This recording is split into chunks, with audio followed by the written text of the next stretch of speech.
Please join us in singing hymn 1024, When the Spirit Says Do.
Good morning. My name is Tony DeFabio, and my wife Marion and I have been members of UUCD for about 11 years, and we consider you our extended family. We've served on many different committees and enjoyed working with everyone. And just want to welcome you to the online service of the Unitarian Universalist Congregation of Danbury. We're so glad that each of you is able to join us this morning, and together in community, we can ensure the social distancing does not mean social disengagement. Our weekly services are more than just a gathering of our physical bodies. It is the forming of a sacred time that we make together. Whether you are well-versed in the technology of teleconferencing, or this is your first venture, we welcome you. For those of you new among us or reconnecting with fonder hearts, we invite you to introduce yourselves and where you're connecting from in the chat box as you are comfortable. Whatever the faith and traditions of your past, whatever your theological stance, whatever your heritage, whoever you are and whomever you love, we welcome you. You can learn more about us on our website and Facebook page. We encourage you to share our Facebook page and reach out to others who may be isolated at this time and might benefit from the spiritual connection with our loving community. As for our announcements today, we have very special events happening. At 4 o'clock today, Sierra Marie Garfaro will be ordained, and she's our Director of Religious Education. Ordination services are unique and joyful occasions. We'll be joined by clergy, religious professionals, and lay people from across the country, both from within and outside our tradition. Please join us. The Zoom link will be sent today after this service. As a special welcome today, we welcome Gregory Caro Boyd as our service leader. Gregory is a master credentialed religious educator and aspirant for our ministry. He serves on the board of trustees of our Unitarian Universalist Association. In this time of physical distancing, Greg misses hugs and movie theaters. Greg also works as the coordinator for More Than Sex Ed, a greater LA-based sexuality education collective that brings the UUA and United Church of Christ comprehensive sexuality education curriculum our whole lives to schools, homeschool, and the greater community. Again, we welcome you to the UU congregation of Danbury, where we welcome all in a spirit of compassion, inquiry, and service.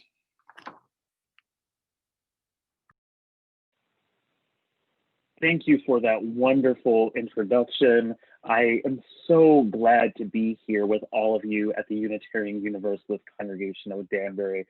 When Reverend Heather invited me a few months ago, I was really excited for the invitation and also to spend this time with you. I grew up in central Pennsylvania, so the Northeast is my actual home. And Sierra Marie, I've known of you from afar for a very long time, and so our email exchanges over the past weeks have been really exciting for me. I am so glad that you get to take this next phase of your ministry to its full fruition, and that this congregation gets to join in that process with you. Thank you all for having me. I'm glad to be here, and once again, I remind you that whoever you are, wherever you have come from, you are welcome here. Come, let us worship together.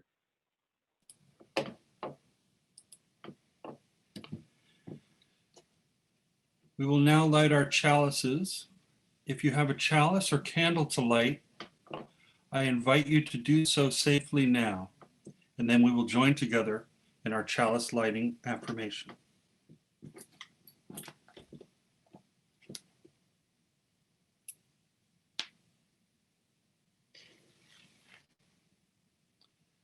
Love is the spirit of this congregation, and justice is its light. This is our covenant, to dwell together in peace, to seek and speak the truth in love, to help one another and celebrate life.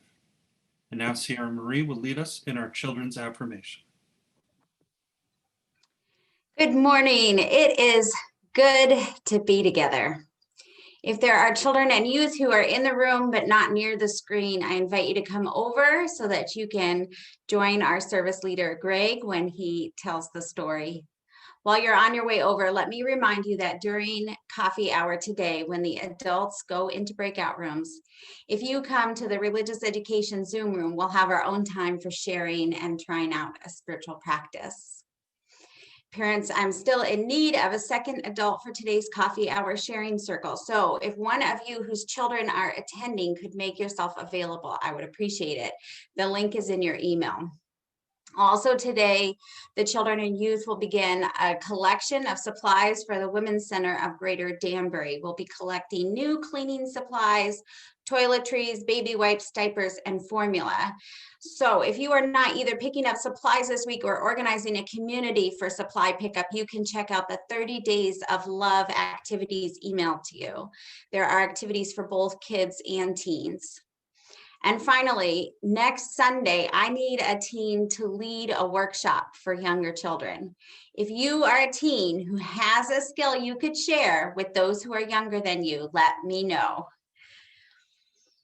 Please join me now in the children's affirmation. We are Unitarian Universalists. We are people with open minds, loving hearts, and helping hands.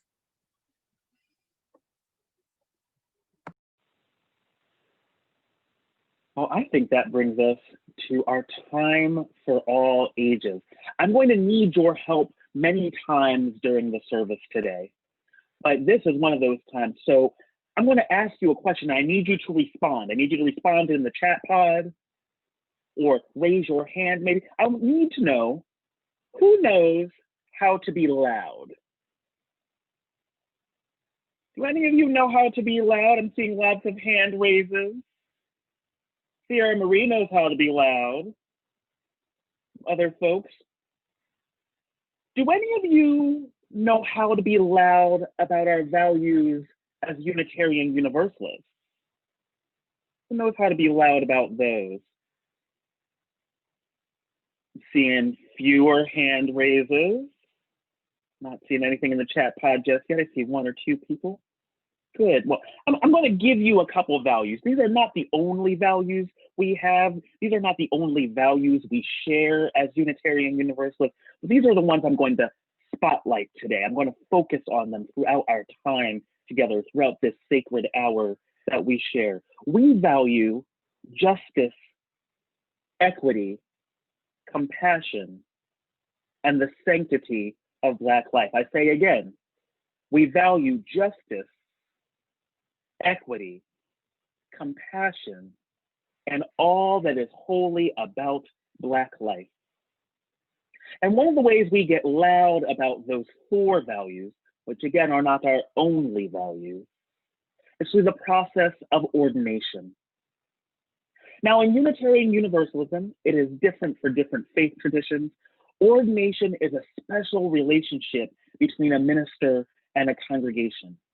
In our living and lively tradition, the only group that has the ability to make new ministers is a congregation itself. The UUA can't do that. Colleagues sharing and covenant together can't make new ministers. Only congregations can make new ministers. For a congregation, this is a process of recognizing and lifting up the spiritual gifts and spiritual authority of a minister. And you might not hear this as often, but it also means that you are responsible for that minister forever.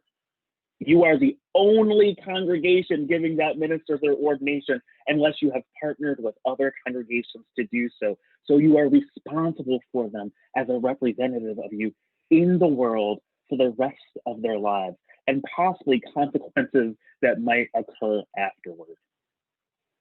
For the minister, a minister promises to be loud about our shared UU values. Again, that is justice, equity, compassion, and the sanctity of Black life, as well as those of the congregation, if they are more nuanced, if they have a little bit more color to them, or have more than we share together. A minister also promises to be a good representative of the congregation forever. Forever. There are a couple of roles of a minister that you might have heard, and these are some of the ways that a minister might stay loud after they are ordained. All ministers receive training as preachers, as prophets, as pastors, and as priests. All ministers learn how to tell stories well in ways that inspire and ennoble people, that make them want to do better. They all learn how to speak truth to power and fight for justice in this world. We all learn how to care for one another and for the people in our care. We all learn how to take everyday things and show how they are holy and unite each one of us.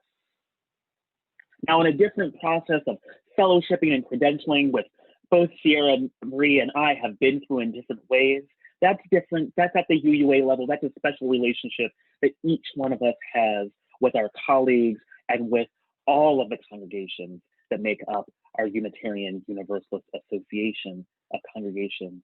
But ordination is a special way for both a minister and a congregation to be loud about our values. As you send Sierra Marie forth into the world with this ordination later this afternoon, I remind you that she is to be a good and trustworthy representative of all that you value, of all that we value.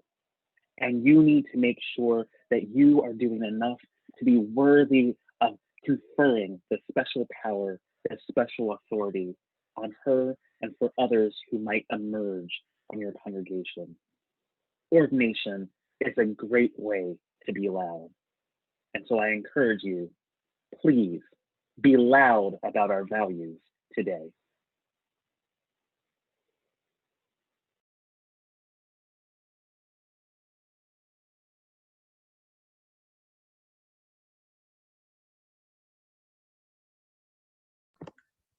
A little trouble with my unmuting. Please join me in the spirit of compassionate attention as we enter into a time of community sharing. Amidst heartache, uncertainty, collective perseverance, pain, and tentative hope of this present moment in our country, we also experience all our individual joys and sorrows. Now is the time for sharing in the chat those personal milestones that are lifting up your spirit or weighing it down today. You may also wish to recognize the sharing of joys and sorrows by silently dropping a stone in a bowl or lighting a candle. Let us now share with one another.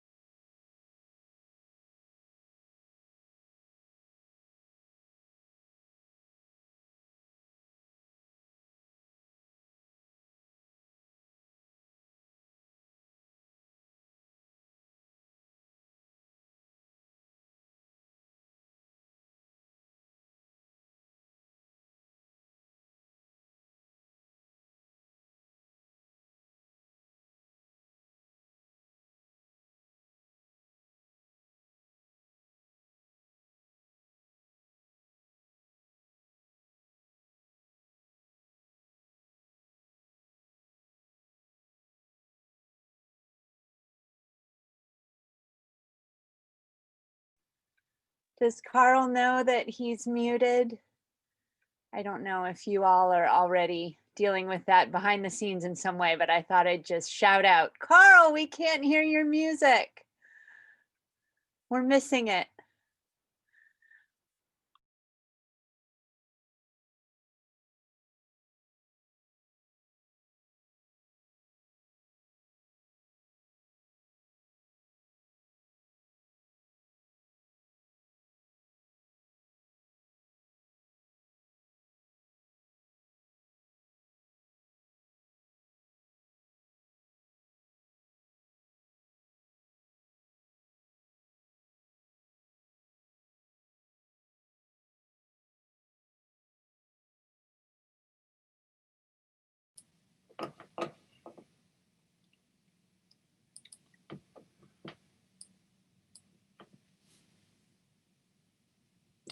We come to the time for our congregational offering. If you're with us for the first time, feel free to pass the virtual plate. Your presence here in the Zoom room is your gift to us. Members, please click the link on your screen to make a donation or pledge. For even though we are not in our beloved fellowship hall, our operating expenses are still the same. You may also mail a check to UUCD at 24 Clapboard Ridge Road in Danbury.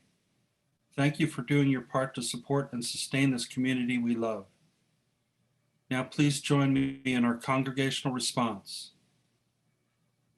In the spirit of compassion and service, we dedicate these, our offerings.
Oh, Spirit of life, God of many names and beyond all naming, holy oneness. May the message I deliver be fit for this congregation and encourage us to go to new depths of justice, compassion, and equity in this time. Congregation, if you hear me, can you say justice? You can type it in. You can say it aloud, stay muted. But if you hear me, say justice. If you hear me, say equity. If you hear me, say compassion. And if you hear me, say Black life. Justice, equity, compassion, Black life. That is all we are talking about today, because those are the values we share as Unitarian Universalists. These are not all of the values we share, but these are important values for us in the work of the world and the work of remaking the world so that it can be more whole. The inaugural poet this week spoke to us about realizing that what just is not justice. Amanda Gorman, who spoke at President Biden and Vice President Kamala Harris's inauguration earlier this week. What just is not justice. We are not constrained to how things are and how things have been in order to make things better. We believe in the words of the book of Amos, and many of my examples will come from Jewish and Christian teachings today. That is on purpose. Many of the ways we understand ourselves as Unitarian Universalists emerge out of our understandings of Jewish and Christian teachings, both separately and blended. We believe in a justice that shall roll down like waters and peace like an ever-flowing stream.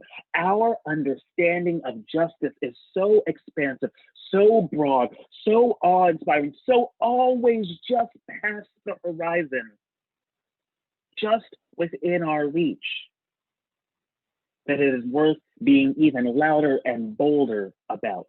If you understand this, say justice.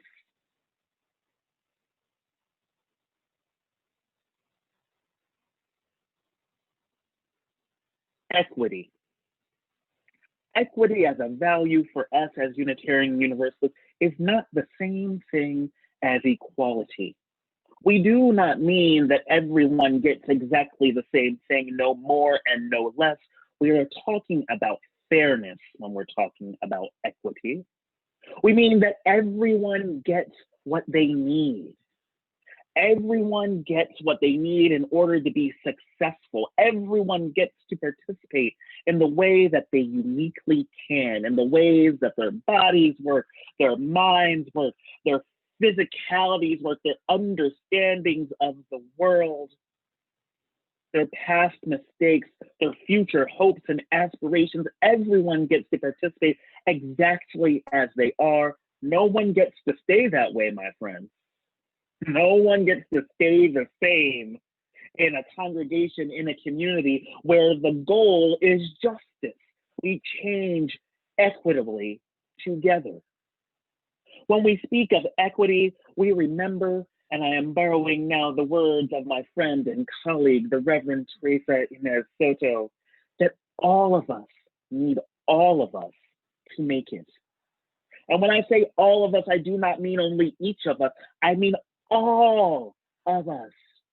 Everything about you, your history, your dreams, your mistakes, the good times and the bad, our capacity to build structures of evil together, but also to liberate ourselves together and accountably from injustice, from intolerance, from lacking compassion, from turning away when people needed our help the most, for forgetting to ask for help when we just couldn't go on, for feeling like we took one too many naps. As I remind people again and again and again, and as the Twitter handle, the Nap Ministry, reminds us over and over again, if you need the nap, take the nap. I promise you, there will still be justice to be made when you wake up. Take the nap. Can you say compassion?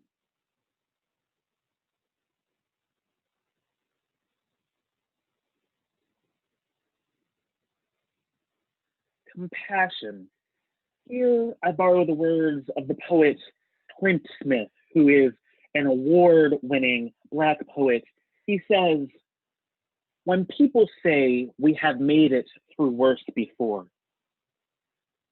all I hear is the wind slapping against the gravestones of those who did not make it, those who did not survive to see the confetti fall from the sky, those who did not live to watch the parade roll down the street. I have grown accustomed to a lifetime of aphorisms meant to assuage my fears, pithy sayings meant to convey that everything ends up fine in the end. There is no solace in rearranging language to make a different word, tell the same lie. Sometimes the moral arc of the universe does not bend in a direction that will comfort us. Sometimes the moral arc of the universe does not bend in a direction that will comfort us. A phrase popularized by the Reverend Dr. Martin Luther King, who is borrowing from our ancient colleague, Theodore Parker. who had his own foibles, mainly that he believed that Black people were people and so should not be enslaved, but still that white people were superior to Black people.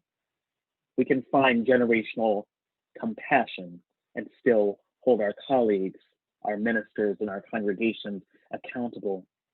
When the moral of the arc of the universe does not bend in a way that will comfort us,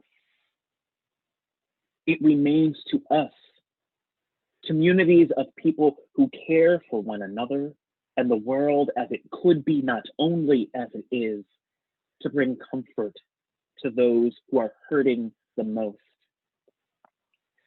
Suffering shared is suffering ease. And so we know that some people have to bear great discomfort all of the time, while some people get to choose comfort all of the time. No one should have to be uncomfortable all of the time, while others are uncomfortable none of the time. To be compassionate means to meet people exactly where they are. Again, we cannot stay there. The world that we dream about, the justice that we seek, does not allow us to stay exactly as we are across all space and all time.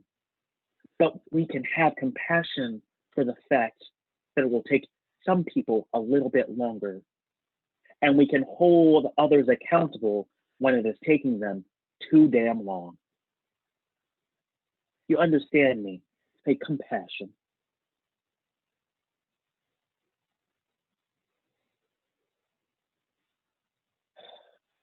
Congregation, say Black life.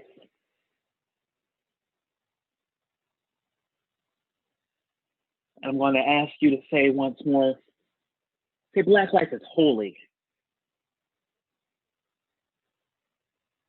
Don't only say that Black lives matter, say that you understand that Black life is human life, that anti-Blackness is the root of all structural inequality in the way that we understand it in these days. Understand that none of us can get free until we end the scourge of anti-Blackness, which are the conditions for global racism, for militarism, and the destruction of our planet.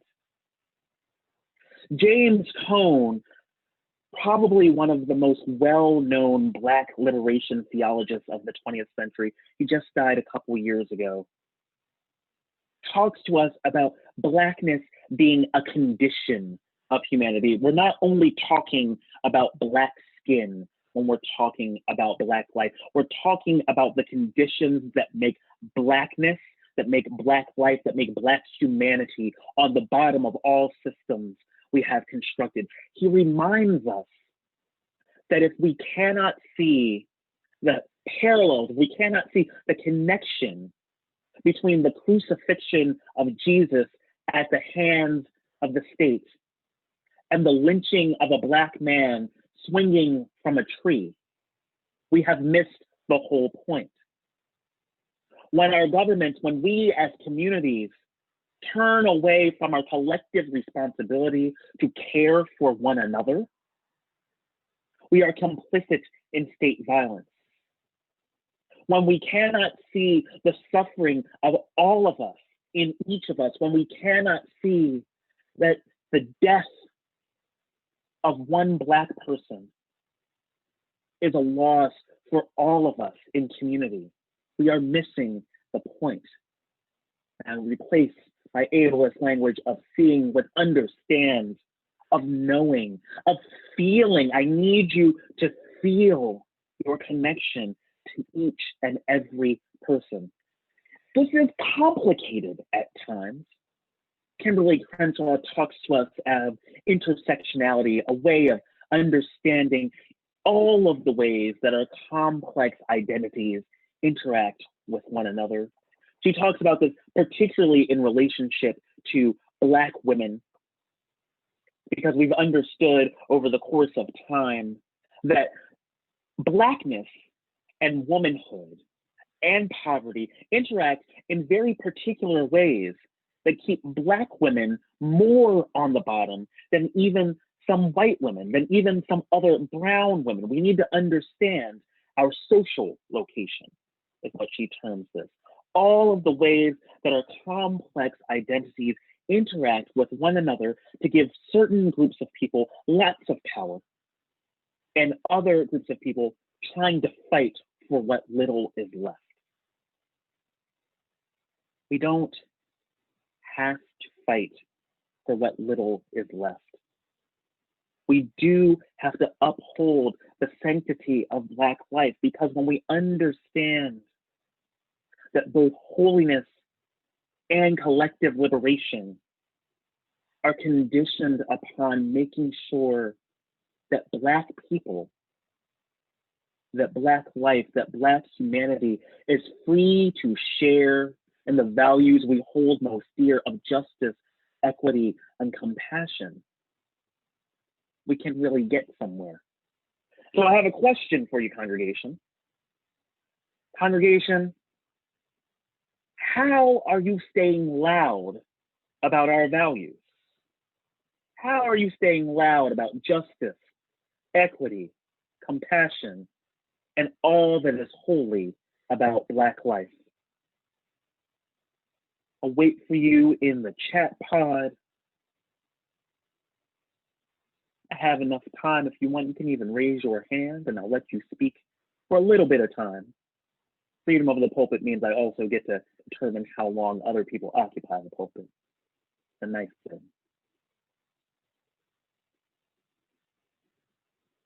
We go to marches and we go to protests. We're joining racial justice teams. We're trying to adopt the eighth principle. And I want you to understand, what does it mean about a world where we need an eighth principle? What does it mean when we don't already understand the other 7 principles as ethical values that uphold all life, that uphold countering structures of oppression and racism? We're sharing on social media. Sometimes the pandemic has really put a damper on in the street protesting, but that was never the only way to do it. We need people in the background. Those folks get hungry. Those people need water. Those folks need a place to go to when state sponsors want to use violence to curb our ability to speak truth to power. We need poetry, and we talk about Black lives and music education. We continue to show up online and we give money and food to food pantries. If you have extra food, if you have extra dollars, give it to the people who need it. All of us need all of us to make it. All of us need all of our resources to make it. We understand how all of our principles interact together. We support the ongoing work against voter suppression. It's not gone away. We have more work to do. We have a new administration. We have the same problems. We have the same problems. We do not live in a Disney film. And unfortunately, after the conflict is resolved, the world does not go back to the way that we had imagined it. We still have to fight for it. We work with leadership and organizations to push past fixed mindsets and create growth mindsets towards new and liberatory, collectively liberatory behaviors. We do everything we can to share how our values as Unitarian Universalists influence us to do better work in the world. We find folks who understand the systems of the law the best so that they can help people who understand it less and need more help. And we work to get people off the streets or make sure that they can be safe on the streets when there's not proper shelter or not proper protective equipment for folks who are there right now. I'm going to move on. Please keep it coming in the chat pod. These are great. These are great. We need to stay loud because all of the things that you have mentioned, all of the things that we are doing, all of the things that we work for together, there are people who don't know about our faith. There are people who do not know that we hold these values most dear, these values of justice, equity, and compassion. There are people who do not know that God, broadly conceived, loves them just as they are, and we can work together in community to do better than our best, to make this world more whole, to bring more justice about now in these times, not eventually at some distant point in the future. There are people who do not know. There are people who do not know that there is an understanding of justice that means you are welcome here. Our faith saves lives, and so we must be loud. We have to be loud because the world is still not as beautiful as we wish it to be. I want you right now to think about this world as beautiful as you can possibly make it. What do we have to do to get there? What are we willing to give up to get there? Who are we willing to lift up to get to a world that is as beautiful as we can wildly imagine?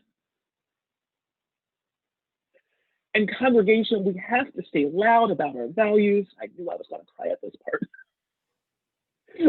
We have to stay loud about our values because no world worth fighting for is inevitable. It takes the hard and committed work of people across many generations. It takes the hard and committed work of people who will not get to share in everything that that world we imagine can be. We need to stay loud about our values now more than ever. Because at the beginning of a new administration, at the beginning of this new year, and at the beginning of a new and even more deadly chapter in our pandemic, the world we're fighting for depends on it. If you hear me say justice,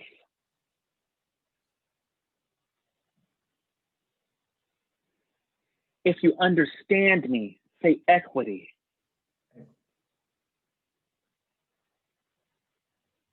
If you feel me, say compassion. Compassion. And if you're with me, say Black life. Black. The world we are fighting for depends on us staying loud about our values. Let's do it together. Let's do it well. And let's do it accountably. So be it. See to it. Amen. Ashe. And blessed be.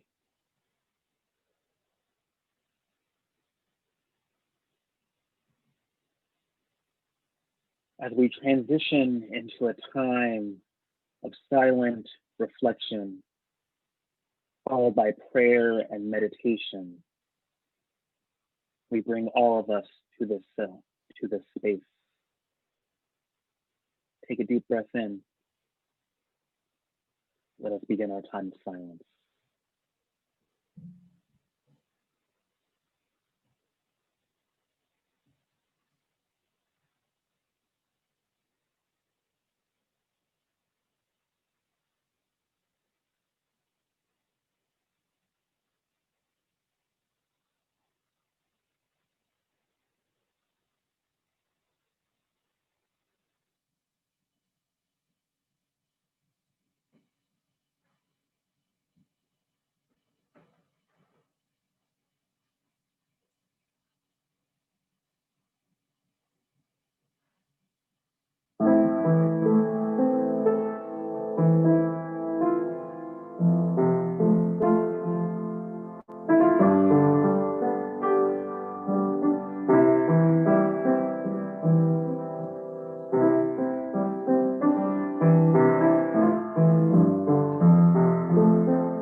We will now extinguish our chalices as we say together our words of affirmation. We extinguish this flame, but not the light of truth, the warmth of community, or the fire of commitment. These we carry in our hearts and out into the world. Yes, out into the world until we are together again.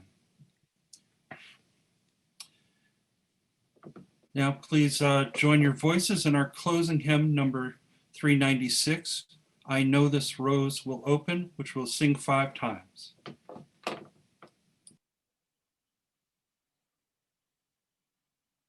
So usually this piece is sung as a round.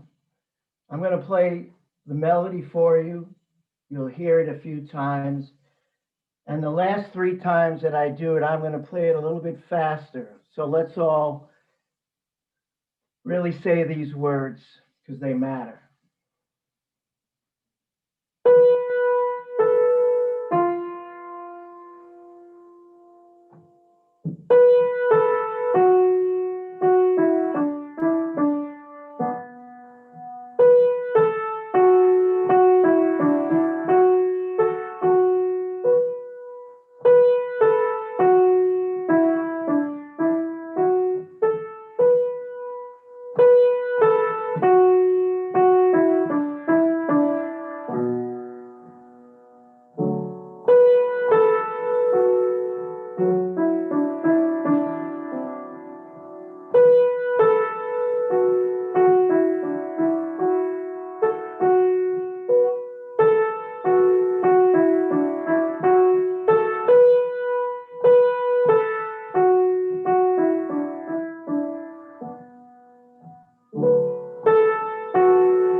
I know this rose will open. I know my fear will burn away. I know my soul will unfurl its wings. I know this rose will open. Justice, equity, compassion, and Black life is how we work together. It's what we are, it's who we are, it's how we work for a world worth fighting for. Congregations, as you go forth from this holy space, please share this with the world. Please shower Sierra Marie with these blessings as she becomes one of your faithful representatives. Go forth from this space blessed. Our worship has ended. Let our service begin.